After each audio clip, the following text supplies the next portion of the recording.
Bible warns us about the power of the tongue, especially when it is used for evil purpose. James 3:16, the tongue also is a fire, a world of evil among the parts of the body. It corrupts the whole person, sets the whole course of his life on fire, and is itself set on fire by hell. Tibay at napakalakas na mga pangungusap tungkol sa dila, na ang dila daw ay pinag-aapoy ng impyerno at binibigyan ng lakas ng kasamaan upang gumawa ng hindi mabuti. And indeed, words are powerful. When used for ungodly and evil purpose, the tongue becomes a tool of mass destruction. Napakarami ng tao ang nasira, napakaraming karangalan, napakaraming pamilya ang pinaghiwa-hiwalay ng mga chismis. Ang atin pong pag-aaral ngayon, patuloy sa paghahanap natin ng buhay na payapa, tahimik at mabunga when people gossip. Pag ang mga tao ay nagchichismis, ano ang nangyayari?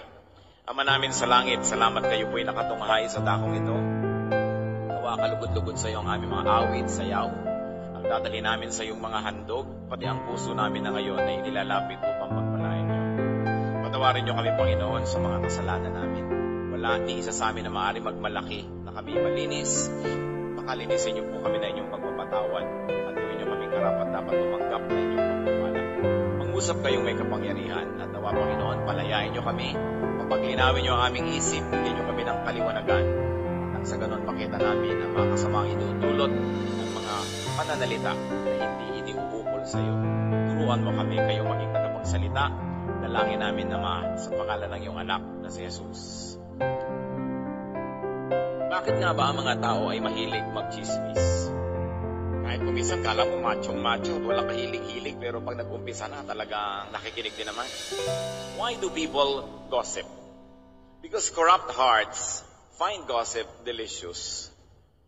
Ang puso na likho, ang puso na malayo sa Diyos, ang pusong pinananahanan ng kasalanan, ay nasasarapan sa chismis.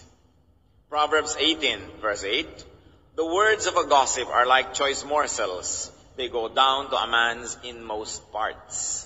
Kung paano tayo nasasarapan sa leche flan, paano tayo nasasarapan sa paborito nating ulam, sa paborito nating pagkain, ganun daw ang pagkakasarap ng chismis sa mga tao na mahilig dito. Kaya naman, nauubos ang panahon, talagang nilalaan ang maraming lakas, nagbabiyahe, nagte-text, nag-i-email para lang sumali sa ganitong mga gawain. At ito ay tinagalog, Kawikaan 18:8. Ang chismis ay masarap pakinggan, gustong-gusto ng lahat na pag-uusapan. Pagka ang puso ay malayo sa Diyos, malapit sa chismis. Kaya atin agad itong isipin, kung mahilig ako dito, ibig sabihin may problema ang aking espiritu. Proverbs 10:23, a fool finds pleasure in evil conduct. Ang tao daw na hangal, ikinagagalak ang mga maling gawi at mga gawa. Gossip feeds a person's evil side. Ang bawat tao ay may mabuting bahagi ng kanyang puso at may masamang bahagi nito. Kung ano ang ating pinakakain, ine-exercise, binibigyan ng panahon, yun ang lumalakas at nagwawagi. Kaya ang pagchichismis, ang pakikilahok dito, ay nagpapakain at nagpapalakas sa bahagi ng pagkatao natin na hindi maka-Diyos. Gossip damages its practitioner and participants before it could even damage its subject. Why? Bakit nauuna pa na masalanta, masira yung nagsasalita ng chismis kaysa pinagchichismisan? Because the participants of gossip inevitably pass judgment on the subject. And they inevitably react negatively to the subject. Bihirang-bihira mga kapatid na nagchichismis kayo, sumasali kayo, nakikinig kayo, na hindi kayo maapektuhan ng nadinig nyo. Kadalasan hindi nyo pa nadinig yung paliwanag ng kabilang bahagi, ay nahusgahan na natin siya. Kung yung nagchichismis ay galit sa kanya, kung mababa ang pagtingin sa kanya o pinapababa siya nung nagchichismis, nadadama yung nakikinig. At kahit sa hukuman, kahit ka pa nakapatay ng tao, kahit ka pa may ginawang masama, hindi ka pa kinikilalang guilty hanggang hindi ka nalilitis.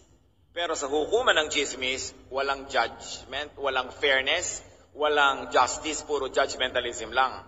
Dahil hindi nadidinig yung taong pinag-uusapan, pero napapatawa na siya ng hatol kung siya ba'y masama o hindi, siya ba ay guilty or not. And usually, of course, the verdict is guilty.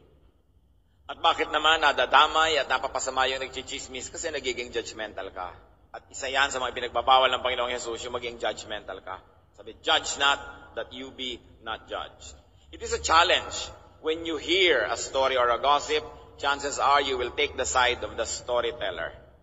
Unless you really know the other side of the story, or you really are very much involved with the subject of that story, chances are you'll be swayed. Kaya isa yan ng teorya ng communication. Yung naunang nagsabi, kadalasan yun na yung nakakampihan. Kaya dapat pinag-iingatan. Why else do people gossip? Because gossip is a form of criticism. Gossip is a way of putting others down. Ang nagchichismis actually ay namimintas. Ang nagchichismis ay gumagawa ng magagawa niya para pababain ang kalagayan nung pinag-uusapan. Kaya naman hindi katakataka na mas lalo na paboritong pagchismisan ng mayayaman, ang mga makapangyarihan at mga sikat dahil maraming naiinggit sa kanila. Kung ang chinichismis natin ay hindi mayaman, hindi sikat o makapangyarihan, siguradong meron lang tayong lihim na galit, meron tayong panibugho o lihim na pagkainggit. Sapagkat kung ang isang tao ay pinapahalagahan mo, minamahal mo, iginagalang mo, hindi mo siya chichismisin. Ma-offend ka pag chinichismis siya. Kaya sinusuri din ng tao ang kanyang sarili, bakit ko nga ba enjoy madinig na si ganun palang artistang kaya ganda-ganda, bulok pala ang kalooban niya. Bakit ba ako natutuwang marinig at ipamalita na yung ang yamang-yamang pamilya na yun broken home pala at sila pala ay dysfunctional family. Kadalasan kasi ng pagchichismis ay pahayag ng pagkainggit. At dahil hindi ka makabawi, hindi ka makaganti, hindi ka makatabla sa kanila, dinadaan mo na lang sa salita para kahit man lang sa salita mapababa sila at inaasahan mong sa pagpapababa mo sa kanila ay mapapataas naman ang iyong sarili. There's a very deep psychological reason why people love to gossip. James 3:16, for where you have envy and selfish ambition, there you find disorder and every evil practice. Kaya kadalasan ng mga nagchichismis tungkol sa mga artistang kay gaganda, kadalasan yung mga nagchichismis, sila tong hindi magaganda. No? Naiinggit siguro sila dahil ang gaganda ng mga artista, kaya kailangan chismisin nila ng chismisin para makahanap sila ng kapintasan. Bihira yung nasa chismis industry na maganda, ha? Yung ganda ng standards ng advertising, yun naman ang pinag-uusapan natin, na uri ng ganda. Kasi siyempre parang sobrang naman sarap ng buhay ng mga ito, sikat na sila, malaki silang kumita, magaganda pa sila. Kailangang hanapan ng baho. Kailangan pag-usapan at ipagdiwang ang kanilang mga pagkakabagsak, ang kanilang pagkakadapa. Kaya nagiging masama ang ganitong uri ng usapan. Hindi masama na itaas mo ang iyong sarili kung ito ay dahil sa achievement. Dahil meron ka talaga nagagawa na pilitin mo man o hindi, mapapataas ka talaga dahil mapapansin ka, dahil mabunga ang iyong buhay. Pero ang ginagawa ng mga walang bunga, binabato na lang nila yung mabunga. And they find evil delight in it. Kaya napakarami pong utos sa Biblia na huwag daw magsisinungaling laban sa kapitbahay. Huwag chismisin ang kapitbahay at huwag sasaksi laban sa kaso ng kapitbahay na hindi naman totoo talaga. Bakit ganon? Sapagkat napakaraming alitan na magkakapitbahay. Bakit ang magkakapitbahay ang madalas magkagalit? Nagkakakitaan sila ng mga bagay na ikakainggit.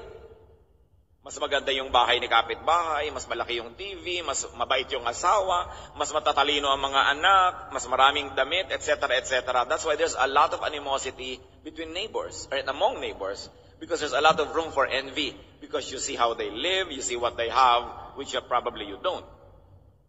Psalm 24:28, do not testify against your neighbor without cause, or use your lips to deceive. Nakakapandaya, lalo na yung mga nagsasabi, mga nagwi-witness, nagte-testify. Neighbors become enemies mainly because of envy.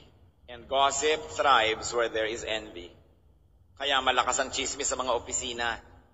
Kasi inggitan yan kung sino po-promote, sino mas malaki ang sweldo, sino ang mas maraming bakasyon, mas maraming chismisan halimbawa sa show business, because there's a big disparity in income and in treatment, the way people are being treated. May mga star, may mga hindi star. It will give birth to a lot of unhappiness. And sadly, the unhappy people walk the wrong way to happiness. They do it through gossip. Gossip is a poor man's substitute for wealth. Pagka-poor ka na, may alam kang lihim ng kapitbahay, ang pakiramdam mo, yumayaman ka pagka ipinapamalita mo ito dahil maraming lumalapit sa iyo, nagiging sikat ka for a moment. So gossip is a poor and an obscure person's substitute for fame.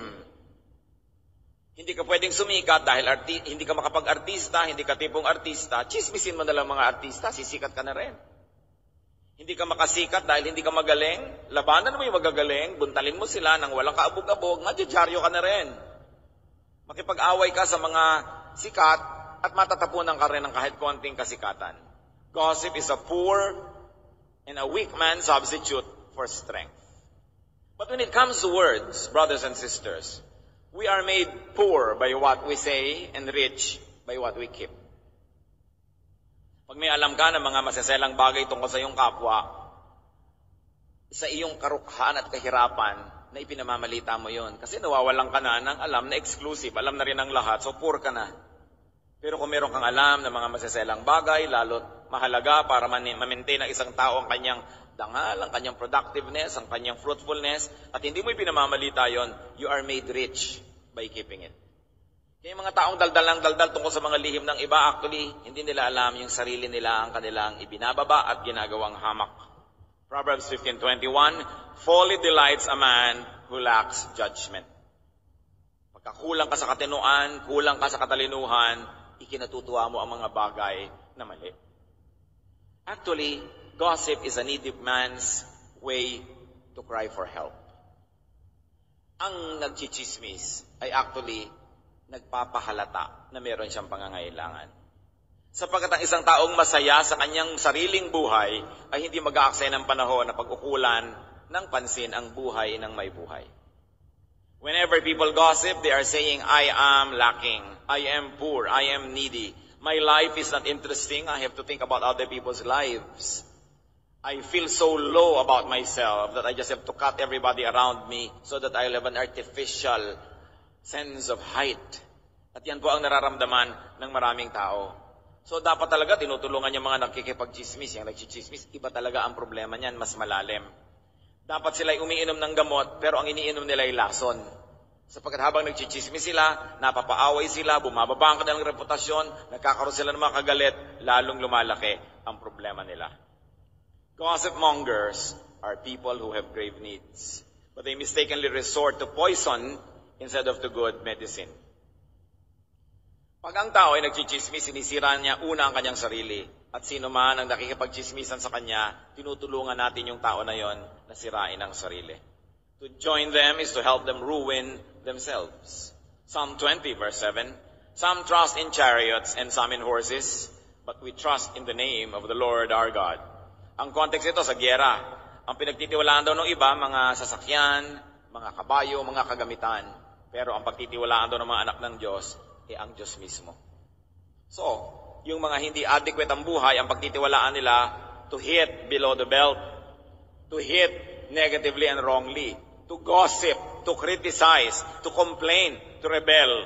Samantalang yung mga godly people will resort to the name of the Lord, to the way of peace, to the way of fruitfulness and productiveness. This is how the people of God must face their inadequacies. By being fruitful, by being true to self, and by being kind to others. So while we say we abstain from food, some people think that religiosity is about abstaining from food. Some people think it's abstaining from adultery. But every one of us must remember that godliness is abstinence from gossip, from the misuse of the mouth. Speech is a gift from God. Words are gifts from God, and words are powerful. Nakita natin pag sinabi ng Diyos, let there be light, nagkakaroon ng light. Tayo nilikha sa wangis ng Diyos, may kapangyarihan din na ating salita. At ang kapangyarihan ito ay dapat na ipinasa ilalim sa Diyos. Hindi ipinapagamit kay Satanas ang ating bibig para sumira ng kapwa, sumira ng sarili nating mga buhay. When people gossip, evil is glorified. Basta may nagchichismisan, ang natataas ang kasamaan.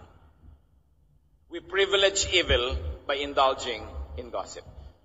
Pag ang mga tao ay nagchichismisan, nalilimutan ang pangalan ng Diyos at kahit hindi nila sadyain, ang pangalan ni Satanas ang tumatanghal at sumisikat. Bakit ungodly ang chismis? Because when people gossip, trust is betrayed.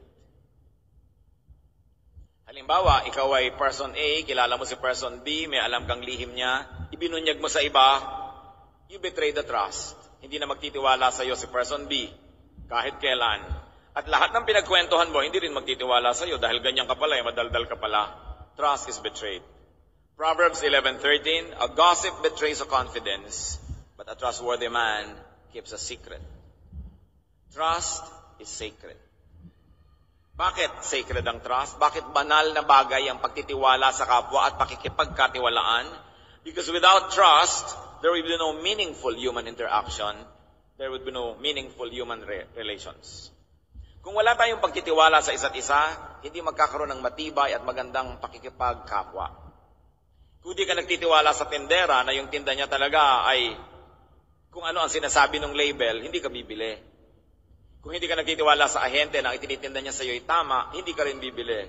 Pag hindi ka nagtitiwala sa iyong kasintahan, hindi ka magpapakasal. Pag wala kang tiwala sa iyong anak, hindi mo bibigyan ng pangmatrikula dahil baka ipanglakwatsa lang. Pag wala kang tiwala sa iyong asawa, hindi mo siya bibitawan, itatali mo sa tabi mo dahil baka gumawa siya ng milagro habang wala ka. Pag wala kang tiwala sa kaibigan mo, hindi ka mapapalagay ang loob, lagi kang defensive at lagi kang tense. Hindi ka makapagsabi ng mga totoo tungkol sa iyong sarili dahil baka kanya pagtaksilan. Pag walang pagtitiwala, walang halaga ang pakikipagkapwa. Pero pag tayo ay sumisira ng tiwala, winawasak natin yung napakahalagang institution of trust that we all need to have a meaningful life. Na pag kami nagtiwala sa'yo, nung kayo'y magkaibigan pa, nung magkagalit na kayo ngayon, ibinulgar mo na lahat yung alam mo, walang kwentang gawa yun. Sapagkat nung yan ay ibinigay sa'yo, ipinagkatiwala sa'yo ang lihim, merong sacred trust between the two of you. Nung panahon na yon, you were good friends. You were probably sweethearts. You were good relatives. Ano man ang mangyari sa darating na mga panahon, magkasiraman kayo, magkagalit kayo, hindi mo dapat balikan yung dati ng magandang panahon ninyo at pagsisirain mo pa yon. Kung ayaw mo nang gumawa pa ng magandang samahan sa future, pwede. Pero hindi mo na dapat balikan pa yung magandang nakaraan para wasakin lang. At least you have a nice past to look backward to. You have a good memory of it and it can help you go through very difficult days. But many people are foolish. They fall out of friendship. They go back to the time when they were friends and destroy all the remnants and the good memories of that friendship by divulging secrets.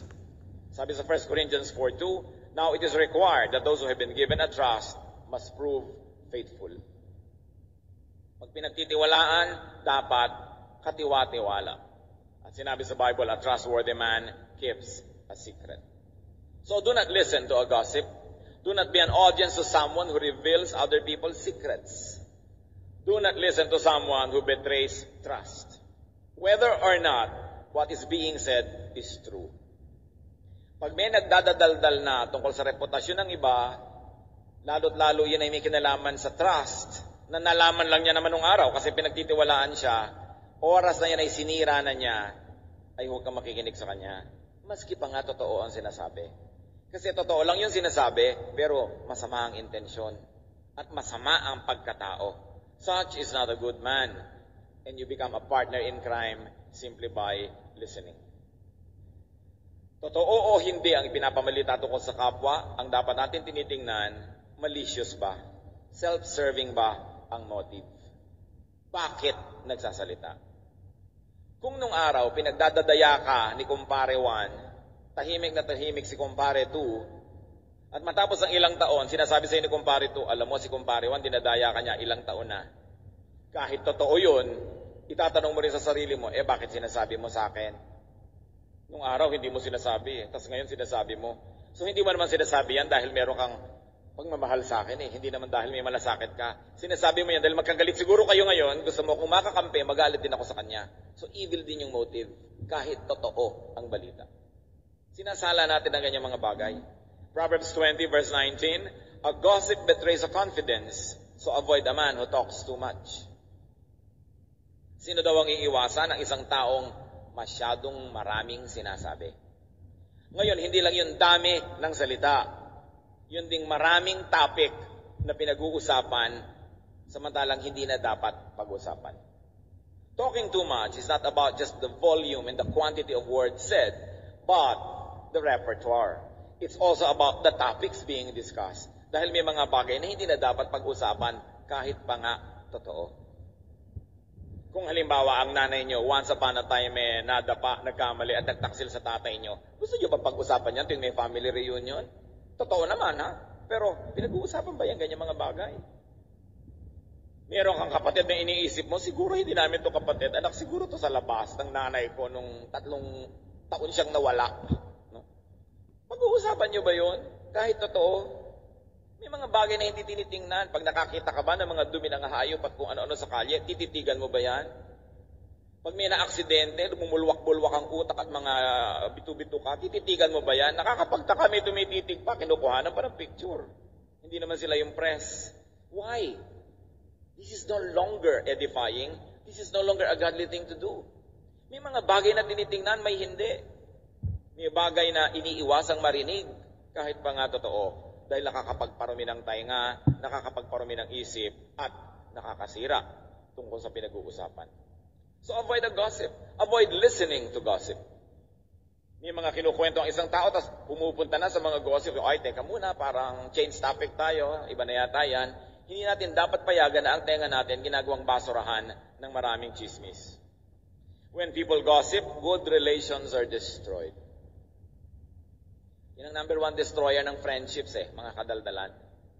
Proverbs 16:28, a perverse man stirs up dissension, and a gossip separates close friends.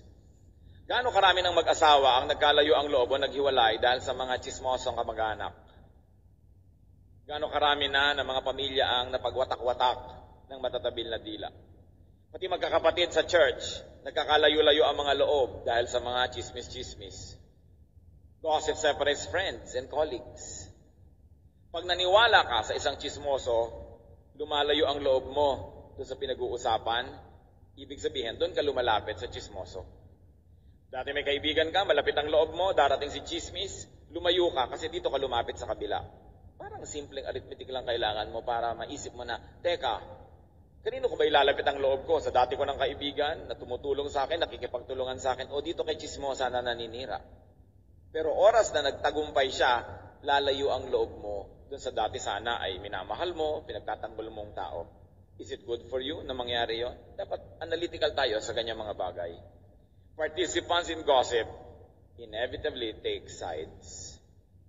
Hindi mo naman naiiwasan na may kakampihan ka Pinipili mo, kakampi ba ako dito kay may dala ng balita o doon sa topic, sa taong pinag-uusapan namin? Kadalasan doon ka napapakampi sa may dalang balita. Hindi yun napapansin Kaya kailangan natin ng discernment. Dahil namamanipulate tayo ng words.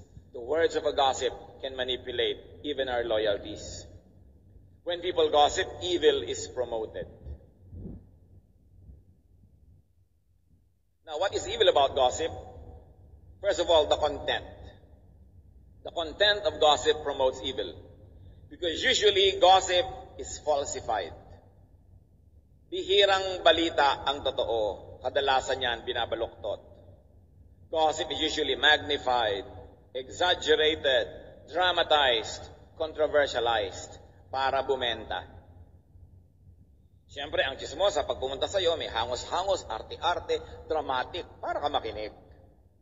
At ganoon din yung mga chismis stories. Pag may chichismisin, kailangan dramatic ang chismis, no? Para bumenta. Kung ang chismis ay pinapanood sa TV, pinapakinggan sa radyo, o binabasa sa magazine o dyaryo, kailangan pasamain ng sobra yung nagmumukhang nagkakamali para masya ka mga tao at bumili.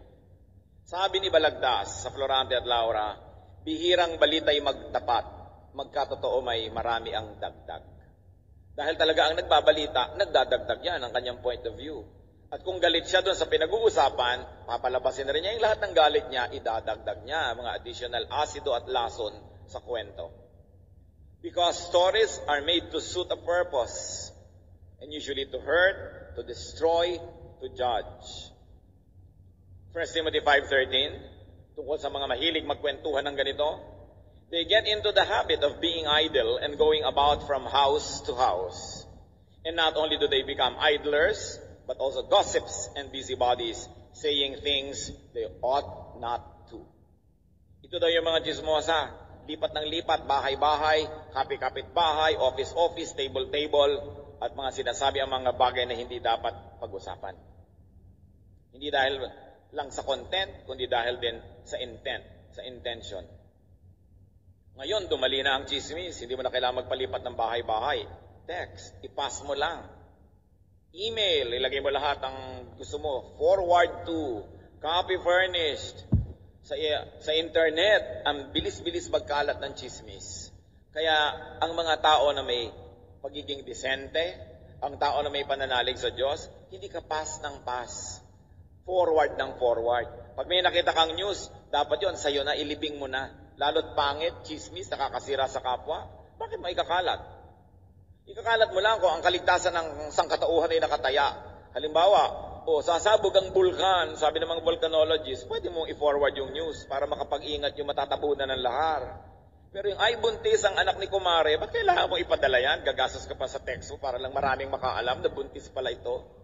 Pero syempre, dahil yan ang kalaban ng anak mo sa pagiging honor nung araw, tuwa ka na naging dalagang ina siya dahil after all, mas magaling pa rin yung anak mo. May paghihiganti kasi ang chismis eh. May pagkainggit, may paninira. Kasi kung kontento ka talaga, masaya ka, pag may nagkakamali, pagka mayroong nadadapa, ang nararamdaman mo, compassion. Hapag. Hindi yung, kailangan ipamalita ko na to sa lahat. Kasi ikagagalak mo na madapa siya dahil magmumukha kang mas mainam at mas mabuti kaysa sa kanya. Kahit pa nga totoo yung balita, sabi, they talk about things they ought not to talk about. Paano pa kung hindi yung totoo o kaya kaprasong totoo, maraming dagdag.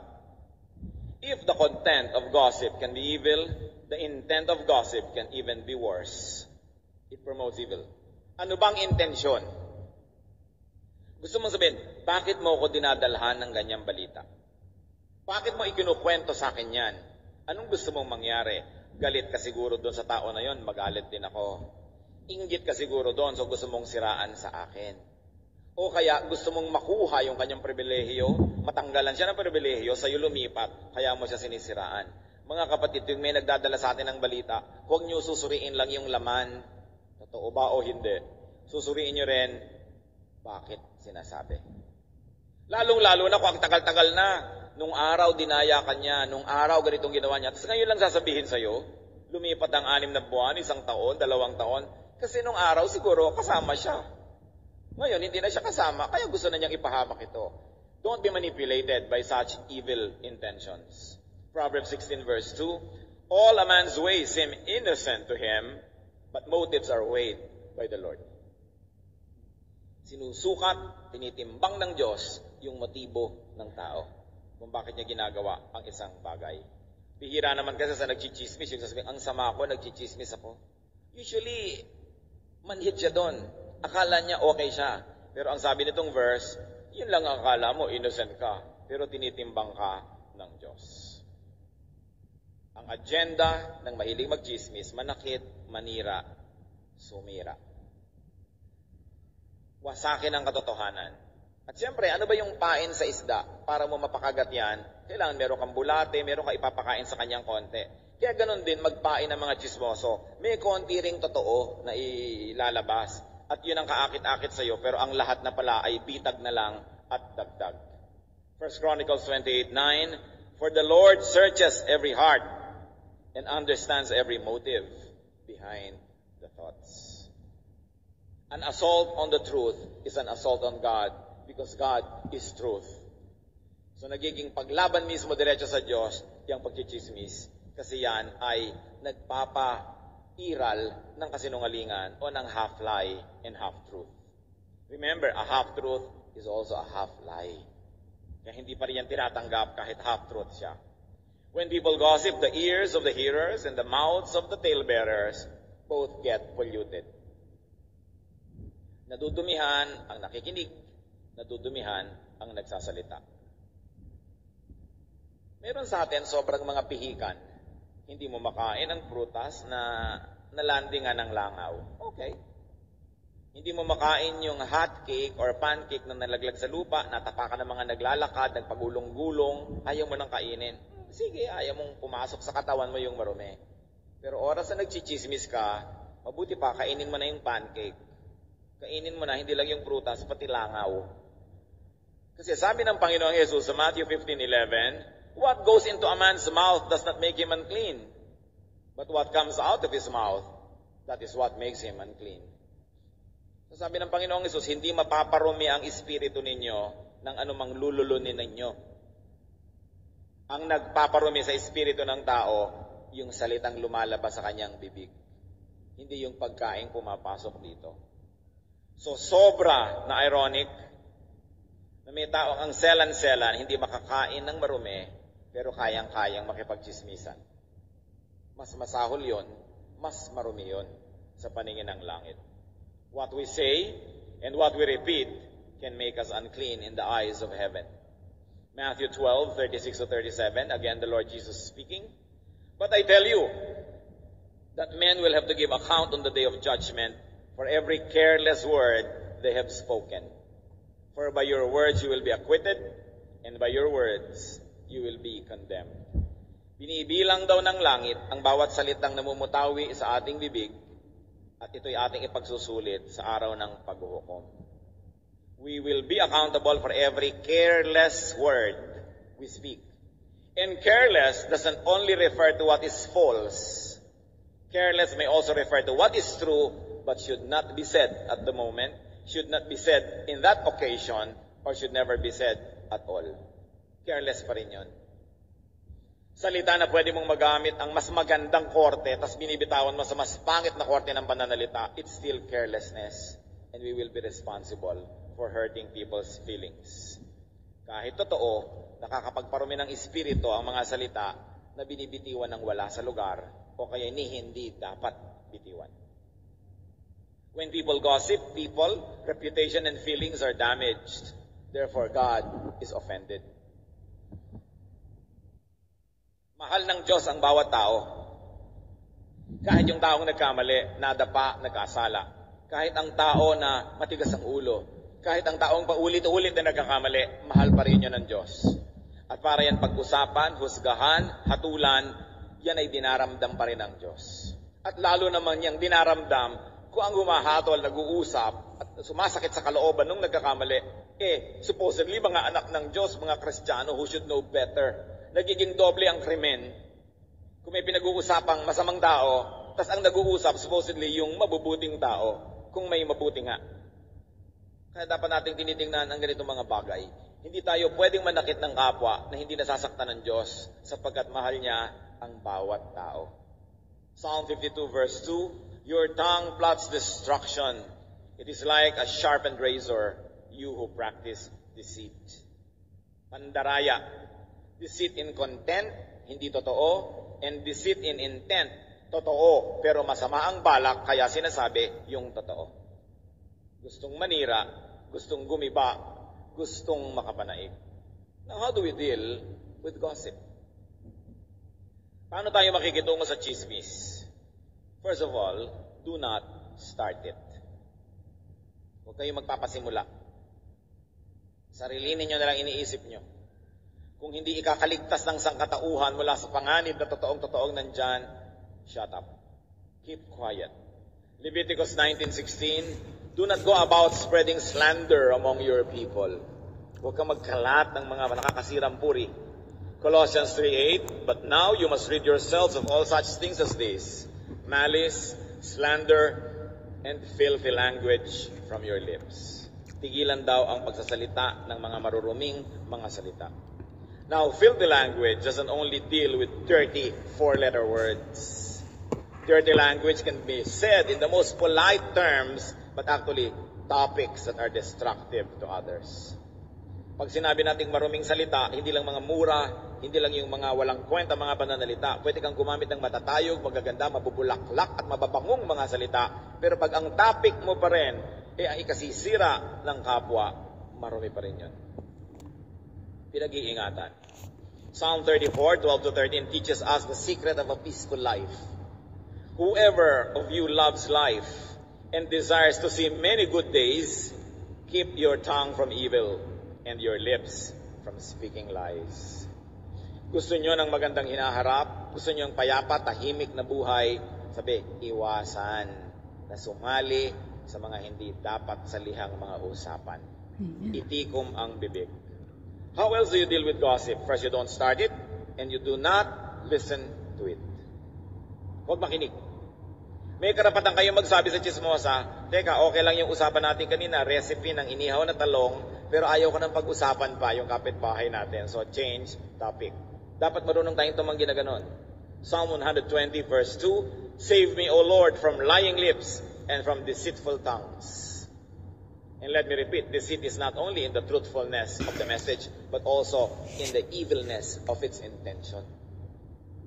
Say no, refuse, avoid. Kung ayaw mong nilalagyan ng kapatid mo ng mga kalat niya yung kama mo, yung cabinet mo, nilalagyan ng mga gulo-gulo niya, ayaw mo na yung bakuran mo, tinatapunan ng basura ng kapitbahay, huwag mong payagan na ang tenga mo gawing basurahan ng mga salita ng chismosa o chismoso. Kasi dudumi ka sa mga papakinggan mong salita. What do you do with gossip? Kill it. This is one murder that is godly. Kill gossip. Proverbs 26:20, without wood, a fire goes out. Without gossip, a quarrel dies down. Pag may nag-away, huwag nyo na silang pag-usapan para tumahimik na. Hindi yung kumare, alam mo, sabi ni Lucy, mukha ka daw demonyo. Sabi naman ng kumare niya, sabihin mo sa kanya, mukha siyang aswang. Lucy, mukha ka daw aswang. Sabihin mo sa kanya, mukha siyang humaba na ng humaba dahil dito sa dalahira na tagadala ng balita. Una, huwag kayo magdadala ng balitang ganyan at kung may nagdadala sa inyo, panain ninyo. Lumayas ka sa aking harapan, tagadala ng balita. Kasi apoy man at hindi mo lalagyan ng bagong kahoy, bagong uling, titigil na yan. Yung sunog na wala nang masunog, titigil na eh. Lalagyan mo pa uli ng gasolina, lalagyan mo na naman ng puso at maglalagablab. At yan ang ginagawa ng mga sulsol. Alam mo, sabi niya, pangit ka daw eh. Payag ka. Hindi ka dapat pumayag, di ba? Yung gagalit-galitin mo, ang daming ganyang tao, regalo ng impyerno sa daigdig. Dapat hindi ka nakikinig sa mga sulsol. Yung mga ang salita nila nakakapagpagalit. Brothers and sisters, be careful about this. Because this is a gift from hell. I'm serious. There are people who can make you angry, who can manipulate you without you knowing it. So nag-iingat ka. Sabi mo, ang feeling ko bago siya dumating, ganito. Nung dumating na siya, ano naging feeling ko about another person? Tignan niyo, siya ang may gawa ng feeling na ito. Dapat itong pag-ingatan. When you hear news, do not pass it on. May nakalagay pa kuminsan sa text mo, please pass. Ba't mo ipapass? Minsan may natanggap ako, bukas, dilindol, magigiba ang buong Metro Manila, please pass. So alam ko, ano ka sinuswerte? Ba't ko ito ipapass? Nakaka-nervyos ito sa tatanggap at gagastos pa ako ng piso. Ano ka? Bakit ko ito ipapass? Mayroong mga ganyan, huwag kayong pass ng pass. Because every communication that passes through you to people close to you and people who believe in you becomes your responsibility. You cannot pass and say, pinas ko lang naman, bahala ka. Kung maniniwala ka or not. Pag ipinas nyo, ibig sabihin, ine-endorse nyo yun. So huwag pass ng pass. Do not forward, do not spread. Kaya pag-iingatan yung internet because it's now hell's expressway. Ang dami-daming mga puring nasisira dahil dyan. Walang kalaban-laban, hindi maipagtanggol ang sarili dahil nahusgahan na kahit hindi nalilitis. Walang puwang ang ganyang mga bagay sa mga anak ng Diyos. Exodus 23 verse 1, do not spread false reports. Do not help a wicked man by being a malicious witness. Tinutulungan mo lang siya na paguluhin ang mundo. Someone once said, a cruel story runs on wheels, and every hand oils the wheels as they run. Ang balita na masama, ang balitang masaklap, unkind news about others, nakakarating lang yan sa malayo dahil pinagpapasapasahan. Kaya don't be a participant in it. Kailangan sa'yo palang tumigil na siya. The truth is, people privilege gossip too much. We privilege this vice rather than the virtue of silence. Tingnan nyo ang chismis, industriya na. Maraming mga tao naging icon dahil siya ang chismosa ng bayan o chismoso ng bayan. Dapat bang ikarangal yan? May mga hanap buhay ang mga tao na puro chismis. Yung hindi makapag-artista dahil hindi sila tipong artista, magchichismis na lang ng mga artista, kumikita rin. Sa bahay nyo ba, nanonood kayo ng mga TV shows na chismis? Aba, kilabutan. Yung pambayad natin ng kuryente, yung pambayad mo sa cable galing sa Diyos, tapos ginagasta mo yung pera mo para manood ka ng mga ganito. Pero nagre-rate yung mga yan because people love to hear bad things. Bumibili ka ba ng mga magazine, ang title talaga, Chismis. Diba? Anong tawag sa'yo pag bumibili ka nun? Kailangan pa bang isipin yon kung ano yung title doon? Bakit mo gagawing hanap buhay yung si ano, anak ni ganon, si ano, ganyan, si gano, ganyan, ganyan. Ito pala ginawa nito nung pumasok sa hotel, ganon. Anong pakialam mo doon? Nakita niyo ang Panginoong Yesus? Yung babae na nahuli akto sa pangangalo niya, hinihingi talaga ng batas at kaugalian ng Israel, batuhin hanggang mamatay. At nandun talaga yung mga tao, may bato. Saan kumampi ang Panginoon? Tinanong ba niya, totoo ba ang chismis? Hindi niya tinanong kung totoo ang chismis. Dahil baka nga totoo eh. Pero kahit totoo, hindi niya ibinabato. Kahit totoo. Sabi lang niya, yung mga walang kasalanan, mauna nang bumato. At itaglaglagan ng mga bato sa lupa, walang naglakas sa loob bumato. Dahil may kasalanan din namang lahat eh. So magchismis kayo ng kung sino ang anak ng may anak, kung sino gumawa ng ganito, kung sino ang ganito at ganon. Kung wala kayo ni kaprasong kapintasan. Pero kung meron, shut up. Because you will only judge yourself. Because with the judgment you pronounce, you will be judged. And the measure you give is the measure you get. Do not burn the bridge over which you too must pass. Pag tayo ang nagkamali, tayo ang nadapa, tayo ang nalito, tayo ang nahibang, tayo ang nabaliw. Kung anong uri ng kabaitan at pagpapatawad ang hihingin mo sa iyong kapwa, yun ang ibigay mo ngayon sa mga nabaliw, nagkamali, nadapa. Huwag kang istrikto sa iba, tapos hihingi ka ng luwag para sa iyo, o luwag para sa iyong anak, o luwag para sa iyong asawang nagkamali. Kung ano ang nais mong tanggapin mula sa langit at mula sa iyong kapwa, yun din ang ibigay mo. Yan ang turo ni Jesus. Hindi niya kinonsinte yung buhay ng babae na yon. Sabi niya, go home and sin no more. Magbagong buhay ka na. Pero hindi na niya inungkat pa, di tama, sabi ko na kasi sa'yo, yung mga nakaraan mo, hindi na siya ng ganon. Kasi yung taong may kasalanan, at yung nabisto at napahiya, alam na niya yun, sensitive na siya, hindi mo na kailangan dututin yung sugat niyang nagdurugo na nga. Ang kailangan, tulungan mo siyang gumaling, at yun ang gawa ng mga anak ng Diyos. Hindi mo na itatanong, totoo ba o hindi. Ang point na lang, ayusin natin ito, huwag natin siyang husgahan, huwag natin siyang batuhin, dahil pag ginawa natin yon, para na rin nating binato ang ating sarili. Dahil lahat naman tayo ay may pinupuntot na hila-hila. Wala namang taong walang sungay. Kuminsan lang ay maliit o malaki o naitatago-tago. Diba? Wala namang pamilya na walang baho. Walang pamilyang perfecto. Lahat ng tao may kapintasan. Kaya nga ang iniaalok ng Diyos, kapatawaran eh. Kasi dapat lahat nangangailangan ng patawad. So ba't mo ipagkakait sa kapwa mo yung patawad na ikaw mismo at yung mga mahal mo sa buhay ay nangangailangan?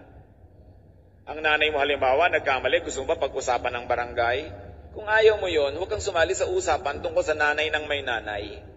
Yung anak mo, nagkamali, nag-drugs, tapos ngayon nire-rehab. Gusto mo bang alam yan ng buong baryo? Kung ayaw mo, huwag mong pag-usapan yung anak ng may anak na nire-rehab. Manahimik ka, shut up, manalangin ka kung gusto mong tumulong.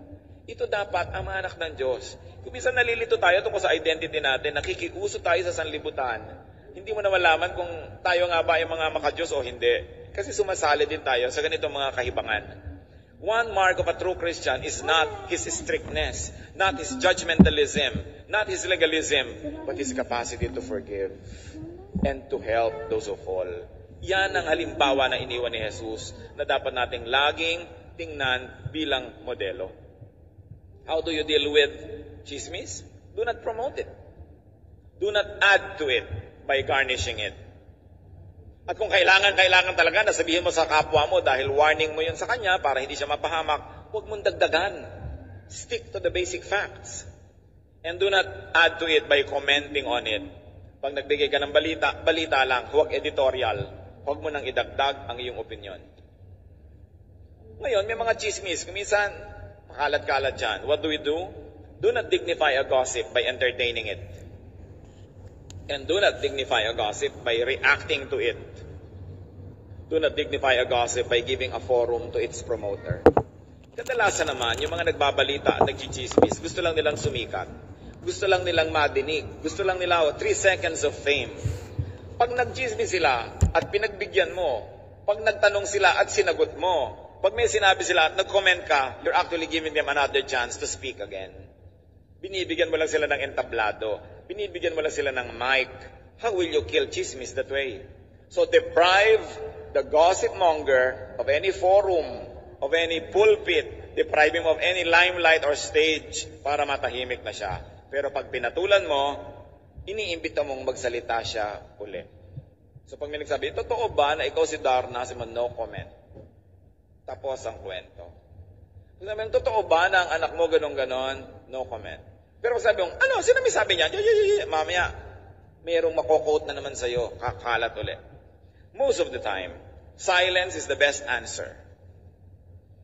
When it comes to gossip, most of the time, silence is the best speech. Alam yan ng Panginoon. Sapagkat kung may tao na naging sobrang subject ng chismis, si Jesus yun. Kung ano-anong chismis ang kumalat tungkol sa kanya, kaya nung nililitis siya, yun ang mga basihan ng paglilitis. Mark 14:60-61. Then the high priest stood up before them and asked Jesus, "Are you not going to answer?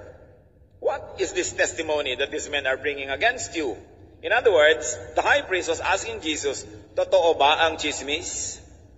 Verse 61, but Jesus remained silent and gave no answer. What's the point? What's the point in denying? What's the point in accepting? In both cases, you will dignify the accuser. You will dignify the rumor monger. Even sa church natin mga kapatid, our policy is a policy of silence. A policy of no comment. May tatawag kong minsan, Pastor, yung anak ko po nagpa-counsel sa inyo, ano pong sinabi niya? Totoo po ba na nagpa-abort siya? Blah, blah, blah. The pastor says, no comment. Our loyalty is to the counselee, not to the mother of the counselee. We don't talk about other people's lives kahit nanay kanya. Ngayon, kung napaka-suicidal niya, balak niyang laslasin ang pulso niya, baka sabihan kita, di ba? Na ang anak mo, bantayan mo, samahan mo, pero we are not to comment on things that pertain to private matter. Kaya nakakatiyak kayo, kung nagpapakounsel kayo, hindi yan pinag-uusapan at hindi uulitin kanino man. Kaya kung minsan meron tayong mga workers, meron tayong mga kapwa manggagawa, sasabihin ng mga iba, uy, alam ko po, makasalanan siya, dinidisiplina niyo ba yan? No comment, we don't comment. It's private. Because to talk about it will only give the devil a space by which and through which to manipulate us, to divide us, and to sow more lies and gulo in our midst. Sabi nila, speech is silver, silence is gold. Kaya pag napapaaway din kayo, sabi ng kapitbahay, ganun ka daw, no comment, period. Wala nang madadalang balita pabalik dun sa kabilang panig. Proverbs 10:19, when words are many, sin is not absent, but he who holds his tongue is wise. Pag maraming salita, nakakasingit si Satanas. At remember, hindi lang ito maraming salita per se, kundi maraming iba't ibang topics. May mga bagay, sabihin natin, hindi yan dapat pag-usapan, hindi makakabuti, huwag pag-usapan. So do not give space and victory to its promoters. Exodus 23:7, have nothing to do with the false charge, and do not put an innocent or honest person to death, for I will not acquit the guilty. Kalaban ng Diyos ng mga paninirang puri. At sabi ni Frank Clark, gossip need not be false to be evil. There's a lot of truth that shouldn't be passed around. Period. Totoo man, hindi pa rin mainam pag-usapan. So do not privilege gossip at home. Kayo na mga nagpapalaki ng anak, pamangkin, apo, tiyakin ninyo na malinis ang inyong bahay. Yung iba ayaw nila may ahas sa bahay, masama sa bata. Ayaw nila may mga naka-expose na live wire, masama sa bata. Ayaw nilang walang screen ang bahay, masama sa bata ang mga lamok at langaw. Pero yung bahay punong-puno ng chismis, masama rin yun sa bata. Sa dinner table, ito na si Auntie Kikay. Uy, alam nyo ba ang latest sa ating neighbors? Auntie Kikay, may mga bata, no chismis on the table. Diba? No chismis in the sala, no chismis in the den, no chismis in the living room. Kailangan palakihin natin ang mga bata na hindi sila manhid, na parang party talaga ng buhay ang chismis. Kasi ang linaw-linaw sa Biblia, hindi dapat. So, bawal ang chismis sa bahay na ito. May mga bahay ang hihigpit, hindi mo maipasok yung sapatos mo sa loob nila. Hindi mo maipasok ang tsinelas mo. Talagang maganda yon. Hindi sila nagpapapasok ng dumi. Pero lahat naman chismis, welcome. Mas marumi yun. Kailangan nating ingatan. Dapat, we do not privilege chismis at work. Yung mga coffee break. Actually, you're breaking somebody's bone and somebody's heart during the coffee break.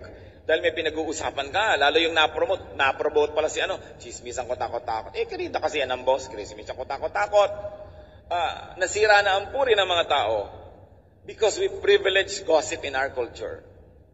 Hindi ba ang sabi, kung gusto niyang tahimik, papayapa, magandang buhay, avoid such things. Minsan hindi natin alam, kaya pala tayo may sakit, kaya pala hindi nagkiklik ang negosyo, kaya pala ang gulo ng buhay natin, bayad sa mga salita na ating pinapakinggan at sinasabi.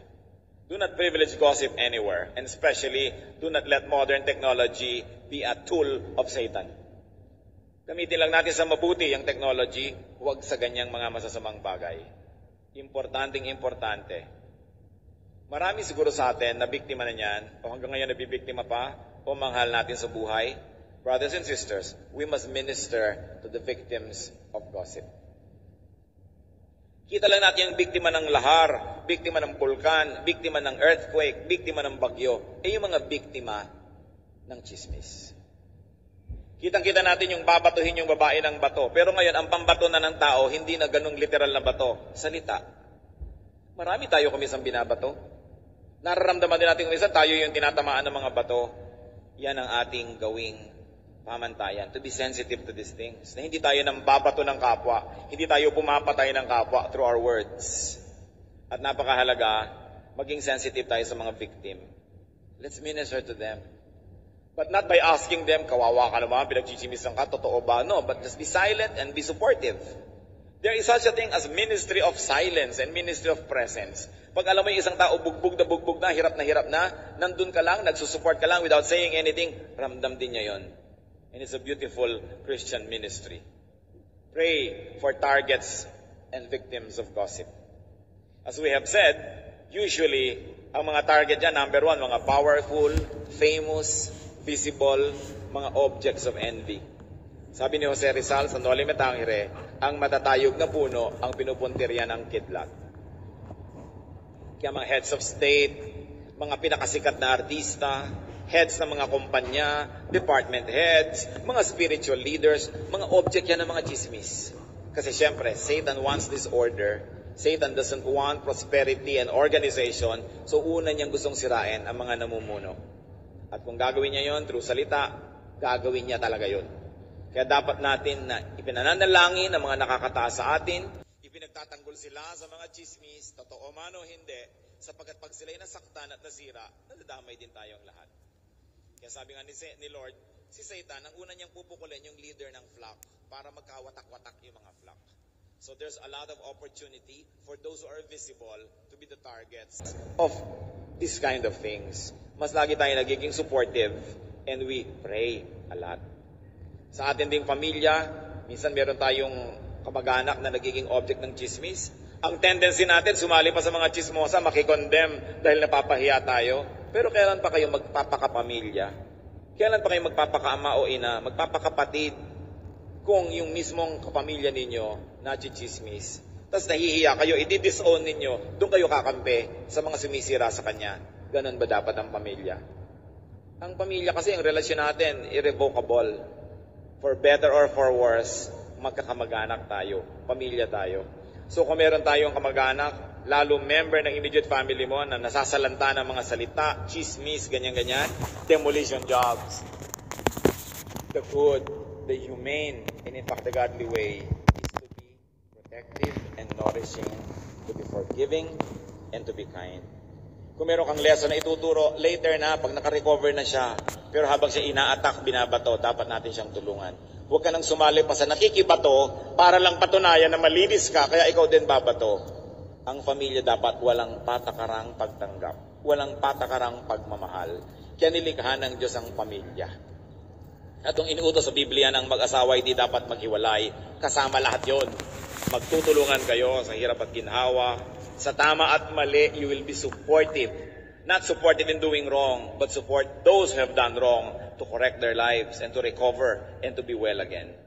Pag tayo committed sa ganyang klaseng faithfulness to our family, to our brothers and sisters in the Lord, to our corporations, we will have a peaceful life. Sa Psalm 5, 8 to 10, meron pong dalangin ng isang object ng gulo, intriga at chismis.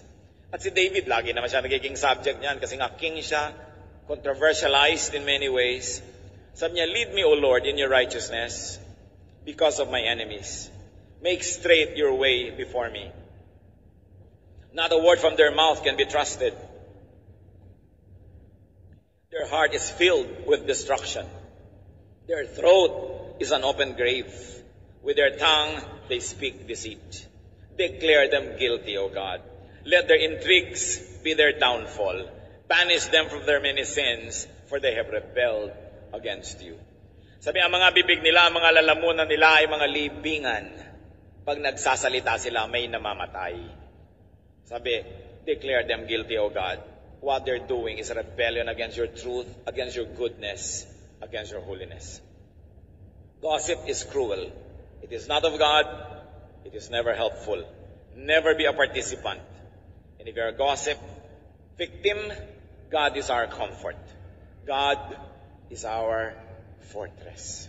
So let's extend the goodness and love of God to those who are being destroyed.